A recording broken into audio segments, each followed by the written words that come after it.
আসসালামু আলাইকুম রহমতুল্লাহ। কি শুরু হলো, কি শুরু করলো?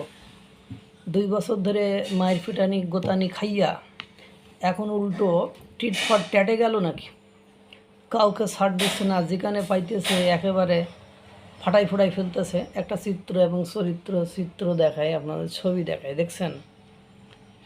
এলো ছবি একজন ব্যক্তি, আহত ব্যক্তি, মায়ের খাওয়া ব্যক্তি আর কি। ইনি হলেন গতকাল রাতে সিলেট থেকে ঢাকায় আসার পথে কোলাউড়া রেলওয়ে স্টেশনে 25 থেকে 30 জন বীর যোদ্ধারা দ্য রেড জুলাই ডলার বিপ্লবী দেশদ্রোহী সন্ত্রাসী আরিয়ান আহমেদকে রেড করে দেয়। মানে আমার কথা না, একজন লিখছে আর কি ফেসবুক পোস্টে, মারুফ বিন নূর।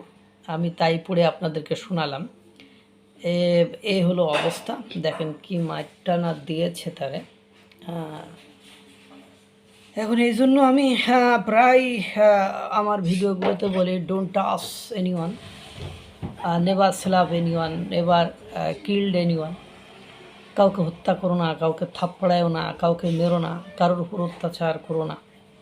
কিন্তু কে শোনে কার কথা? ক্ষমতা যখন কারোর কাছে চলে যায় তখন বিষয়টি আর পাত্তা দিতে চায় না। তখন মনে হয় আমরাই হিরো হয়ে গেছি, আমরা মারব না তো কে মারবে? আমাদের যে চলে গিয়েছে সে আর কখনো ফিরবে না। এরকম ইতিহাস বিশ্বের, ইসলামের ইতিহাস থেকে শুরু করে বিশ্বের কোনো ইতিহাসে এরকম নেই যে ক্ষমতা চিরস্থায়ী। সুতরাং এগুলো যারা করে তারা নিজেদেরকে নিজেরাই বিপদে ফেলে। আজ দেখেন জুলাই যোদ্ধারা প্রতিদিন পিটানি খাচ্ছে, প্রতিদিন কেউ না কেউ কোথাও না কোথাও বেধড়ক পেদানি খাচ্ছে, কিন্তু তাদেরকে রক্ষা করতে একটা সাধারণ জনগণও রাস্তায় আসছে না, সামনে আসছে না, বা সাধারণ জনগণ তাদেরকে রক্ষা করার জন্য কোনো ঝুঁকিও নিচ্ছে না। বাস্তবতা ঠিক এখানেই আটকে গিয়েছে। এই জন্য বলাই, মারামারি কিলাকিলি করিও না।